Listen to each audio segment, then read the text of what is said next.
person who wanted to clone herself or himself. So it's an egg with new material in it. Then they have about 50 other volunteers, or, the same women volunteers. 50 other surrogate volunteer mothers. They take a few of those eggs that were allowed to divide maybe about 8 or 16 times to become an embryo. They take a few of them and they implant them in the wombs. وَاتَّقُوا اللَّهَ الَّذِي تَسَاءَلُونَ بِهِ وَالْأَرْحَامِ. Just a volunteer donated her factory. So they put a few, hoping that one of the few will attach. The majority will not attach, but maybe one will attach. Now, among the 50 who have implanted embryos, many, if more than 97%, will abort or lose many of those embryos. But out of the 50, maybe we'll have about 5 or 7 of them who will have at least one embryo attached, that embryo carrying the information of the cloned individual. Now they will grow, and they will grow, and actually out of the 5 or 7, maybe 6 of them will have a premature abortion because of abnormalities that happened because of the work on these very delicate things. One of them would be able to grow that cloned embryo to term and will deliver a photocopy of that individual that wanted to be cloned. This is cloning. This is cloning. Now, I would like to present you, I prepared a few questions here that I would like you now to have a mental answer. A yes or a no. A yes or a no. And please, try to be objective. Let us not now think, and I don't mean it now, some of you will say, hey, wait a minute. No, we would like to think. I know we are governed by our Islamic faith, but in order for us to really be proud of our faith, we would like to arrive at this faith with confidence. Not because we started by being biased. We didn't think. No, we would like to get there by having thought about it, not because we inherited it.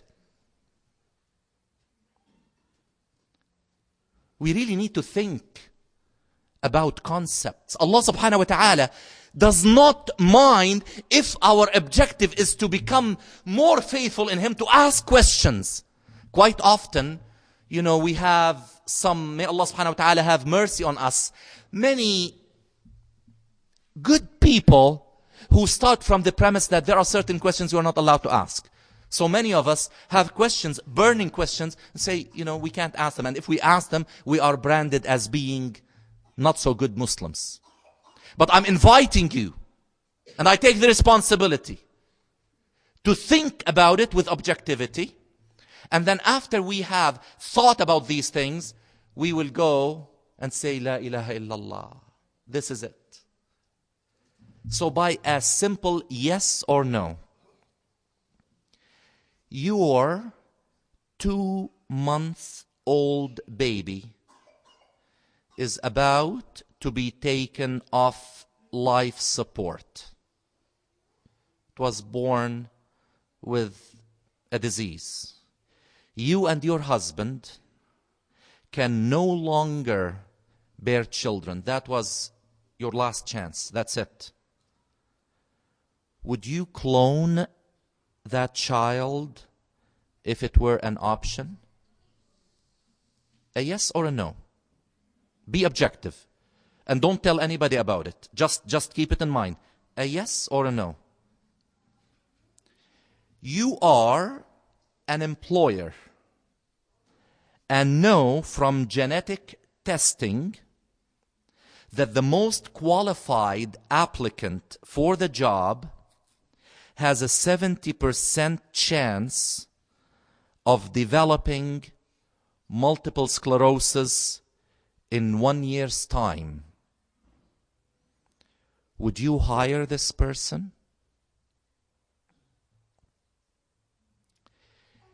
You yourself need a liver transplant badly.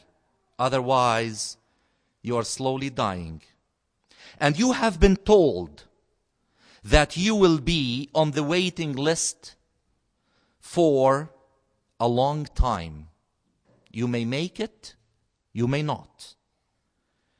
Would you then support research to create transgenic pigs with human genes that can make a human liver?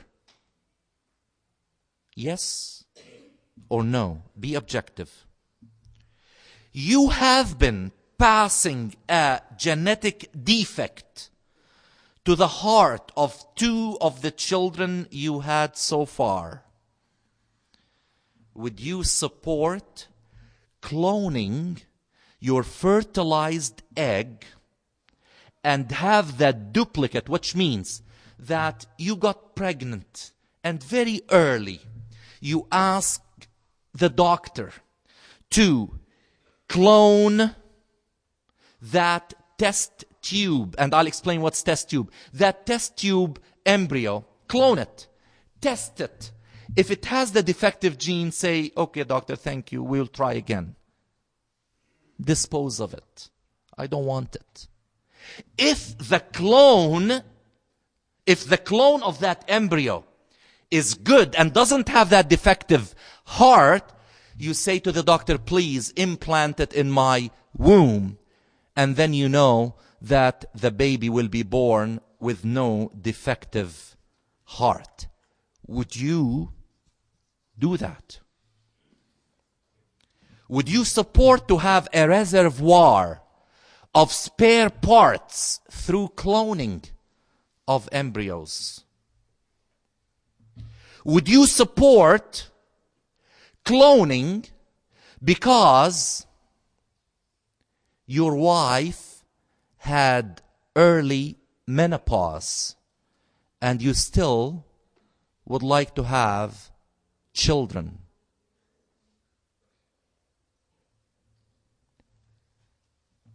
And we can ask many, many questions. Would you support cloning if you became ill and unable to produce children anymore and you love your wife so much that you still want children, she still wants children, you can't have a child? Would you clone yourself? Would you clone your wife? How would you decide which one of you to clone? And if, let's say, consider this, and we'd like to think of so many scenarios. Imagine your wife loves you, and she and you agreed to clone you, the husband. And she bore a child who is a photocopy of you. Then soon after that, you started to fight and you got divorced. And she can't stand you anymore. And here she has your photocopy in front of her. No, these are scenarios. Here she has your photocopy in front of her. That's her child. That is a photocopy of you. What would you do? Get rid of that child. And one can go on and on and on. But this is not the purpose of this series. This is not the purpose of this series. Another example that comes to mind from today's, there are, and please excuse me, sisters, I don't mean to be impolite or crude in the way of describing things, but there are many women who love their careers, and they don't want their careers to be disrupted by a pregnancy and, whatever is attached to that pregnancy. Why not clone something that is so dear to her without any disruption? But you may say, well, isn't she going to bear the child? Well, she has the choice of maybe leasing a womb, have a surrogate mother, and, pay her some money. And we've heard the stories of a mother being the surrogate of her daughter's son or daughter. And then that mother could not part with her so-called grandchild. Because we know that there are hormonal changes that accompany pregnancy, and the mother becomes so attached to that baby. All those questions, what shall we do? What will happen?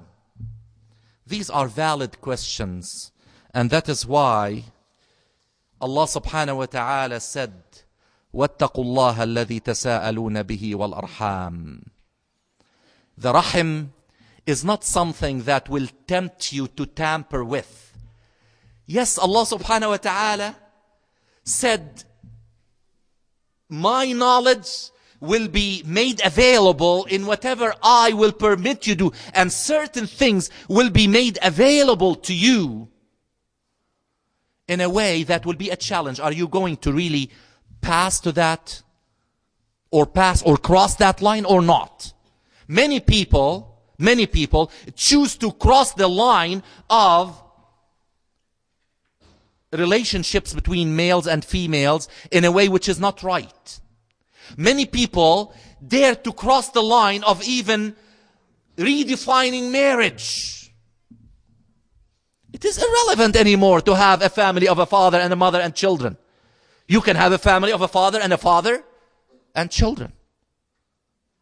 You can clone a child from both. And today, if you want to be politically correct, by the way, you cannot say husband or wife. This is politically incorrect. You've got to say partner. You've got to say partner or companion. If you say husband or wife, you are being antiquated. You are just talking something which is not, which soon may become the law of the land. If we do not next weekend try to do something to go out and rally the government of the land and tell them that we do not approve of a redefinition of marriage or the family. Allah subhanahu wa ta'ala said, this is it. You would like to cross the line and have relationships outside the divinely defined institution of marriage, you've got to face the consequences sooner or later. Some of the sooner consequences are in the form of HIV and some mutated forms now of HIV, and soon other forms of things that will threaten humanity if we do not really stop. But will we stop? I really don't know. If we started to slide down a slope that will not allow us to stop until we get to the bottom, and then maybe we will try to get up again. If we have time to get up again, maybe we will try. If we can't, we've got to accept those consequences. Now, let's talk about cloning from the Islamic perspective. What do we find in the Quran that talks about cloning? Wait a minute. Quran talking about cloning?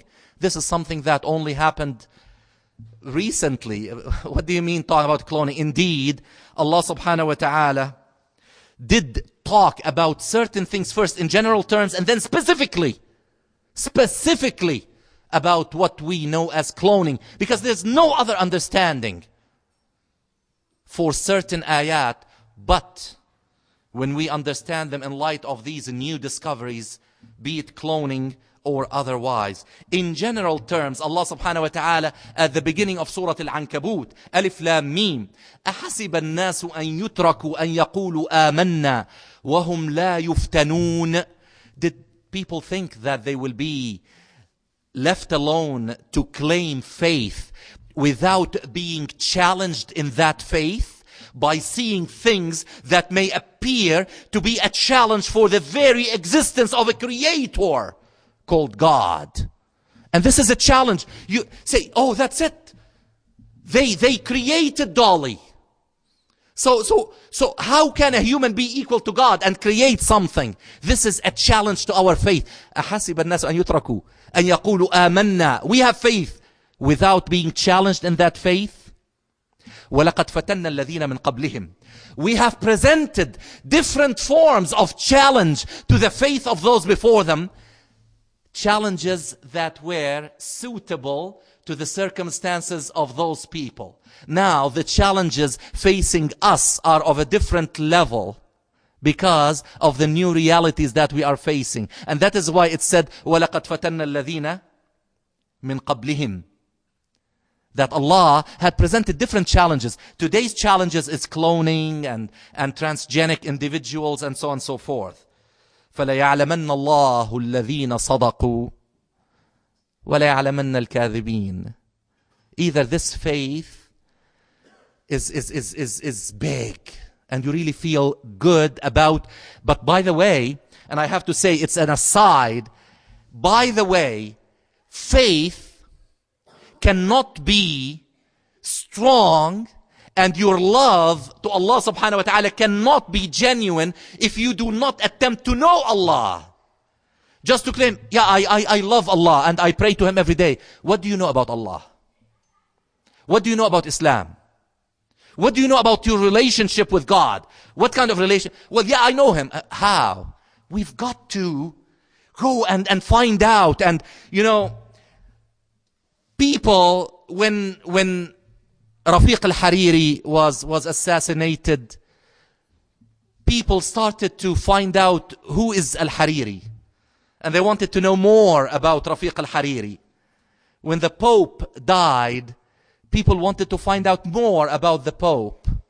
They wanted to see why so many people love him. Why so many people love or loved in the past tense when he was alive, Ahmad Yasin. Why did people love Prophet Muhammad sallallahu alayhi wa sallam? If you do not know who Muhammad sallallahu alayhi wa sallam was, you will never be able to love him and love him properly. Now, look at the promise that Iblis made. When Iblis was given the verdict by Allah subhanahu wa ta'ala that this will be, and look at this.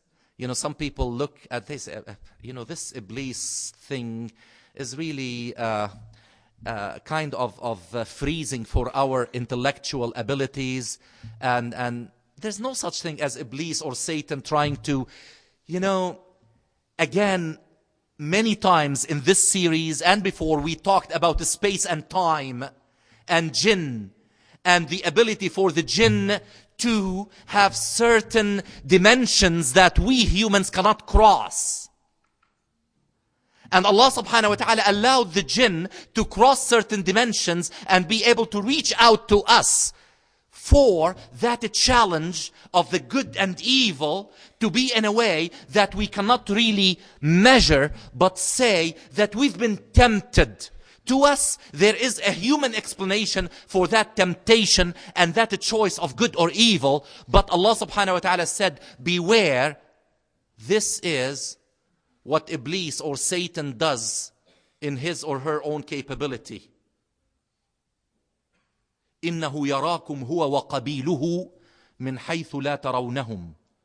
That he and his folks, that is Iblis, see you from hence you see them not. Imagine you are in the middle of a battle. your enemy can see you and you cannot see your enemy. It is very lopsided, battle. And this is what happens with Iblis and Satan. Now, Iblis made a promise. وَلَا أُضِلَّنَّهُمْ وَلَا أُمَنِّيَنَّهُمْ وَلَا آمُرَنَّهُمْ فَلَا يُبَتِّكُنَّ آذَانَ الْأَنْعَامِ وَلَا آمُرَنَّهُمْ فَلَا يُغَيِّرُنَّ خَلْقَ اللَّهِ. Iblis made a promise that at times I will give them the temptation to manipulate the creation of Allah, to play with it, to change it, to make something that never exists. This is a promise by Iblis, by Shaitan. Now, look at this. I will read certain ayat and I will translate them, inshallah, from Surah Al-Hajj. Look at all those ayat talk about khalq, creation, life, hayat, and how people really got tempted to play and tamper with these things. From Surah Al-Hajj towards the end. يا أيها الناس ضرب مثل فاستمعوا له إن الذين تدعون من دون الله لن يخلقوا ذبابا ولو اجتمعوا له وإن يسلبهم الذباب شيئا لا يستنقذوه منه ضعف الطالب والمطلوب. O humankind, an example is about to be given to you. Pay attention to it. And there's nowhere in the Quran that says it in such a clear manner. An example is about to be given to you, so listen carefully. All those that you have spoke about beside God as being powerful will not, and look at this, it's a challenge, will not be able to even create a fly despite the fact that they may put all of their resources, look at this, all of their resources, وَلَوْ اجْتَمَعُوا لَهُ. And even if the fly will take something away from them, their health, a mosquito with the Nile virus attached to it will come and deposit that West Nile virus and you don't know, and then you get sick and ill. Well, couldn't I have stopped that? No, you couldn't. Even if it will take it away from you, you may not be able to capture it back, because both the one who is seeking, the human being, and the one who is being sought, the fly, are both weak. And Allah subhanahu wa ta'ala is putting us humans as weak as a fly in our ability compared to the ability and power of Allah subhanahu wa ta'ala. Now, نحن خلقناكم فلولا تصدقون. We are, wallahi, we are your creators. Would you not believe? فلولا تصدقون. Consider this. أفرأيتم ما تمنون أأنتم تخلقونه أم نحن الخالقون. You were so impressed by, a sheep that you will produce, or a cloned human being or something. Go back to the building block. Go back to the sperm and go back to the egg. The building block, before we had a center, there was a brick behind this dry wall. Without it, and without the steel beams in the corners, there's no hole to sit in. So this center is the building blocks. This community will not be the same if we started to scatter and leave. So we have to go to the building block and say, this is the creation. Okay, yes, we will start from scratch. Isn't this good in itself? Well, fine. You see, to clone a cell, the cell is created by Allah subhanahu wa ta'ala. We took it from somebody who's created. That cell is created. It has all the information in it. So we didn't create it. Okay, you want to start from DNA? Fine, but the DNA is created. You want to start from the building block of the DNA, but that is made of something that Allah subhanahu wa ta'ala created. You want to be a creator? Okay, good.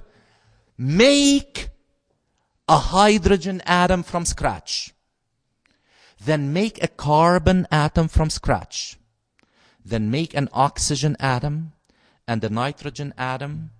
And then make some organic molecules attached to some magnesium and manganese and some iron, and then bring them together, make building blocks, and then start to make certain nucleotides, and then make the DNA strands, and then make a mitochondria, and make the mitochondria. These are building blocks inside the cell. Al-A'raf. أيشركون ما لا يخلق شيئا وهم يخلقون. النحل والذين يدعون من دون الله لا يخلقون شيئا وهم يخلقون. And then look at this in Surah Al-Ra'd. أم جعلوا لله شركاء خلقوا كخلقه فتشابه الخلق عليهم قل الله خالق كل شيء وهو الواحد القهار.